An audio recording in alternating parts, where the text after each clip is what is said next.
美国总统川普新一波的关税政策影响到全球的经济市场，也毋过美国白宫的经济团队是强调讲，4月初9要开始实施的对顶关税绝对袂延期。川普嘛讲，伊的关税手段就亲像食一贴特效的药啊，目前嘛已经有50外个国家向川普来要求谈判，后面嘛将对美国的关税来展开反制。头一波锁定大约9300亿台票的美国商品。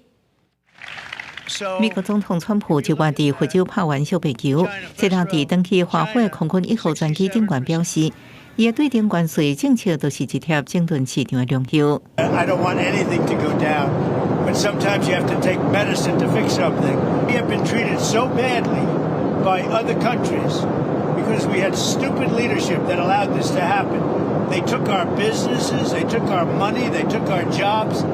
川普也承认，已经亲戚国家领导人亲身敲电话，希望将对关税政策展开谈判。I've spoken to many countries. They all want to do, just so you understand the power of what I'm doing.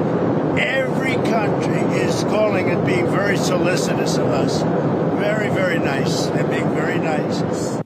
虽然川普的关税大刀已经拍乱全球经济市场，美国顶礼拜连续大崩盘，不过白宫经济团队就月期间轮流在媒体顶悬提政策背书。美国商务部长卢特尼克切落强调，对顶关税初9绝对会如期实施。川普不是咧讲耍笑。白宫国家经济会议主席哈塞特甲财政部长贝森特切落表示，目前已经有50外个国家甲白宫联络，希望针对对顶关税政策展开协商。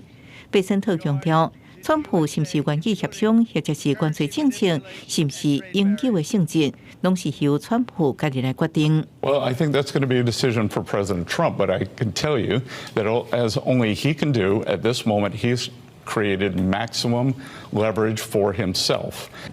川普对以色列加扣17%关税。总理纳坦雅胡初次要去白宫，正做这摆关税乱局当中第一位甲川普面对面协商国家领导人。另外，欧盟已经宣布要对美国商品推出报复的措施，总共高达280亿美金，差不多是9300亿个台票。第一波锁定美国肉品、谷物、葡萄酒、木材甲衫。另外，手龙糖、起线、速定器甲卫生纸等日用品，按算4月初9表决。除非15个成员国反对，若通过，按算4月15会生效。1个月了后，还有连续反击的措施。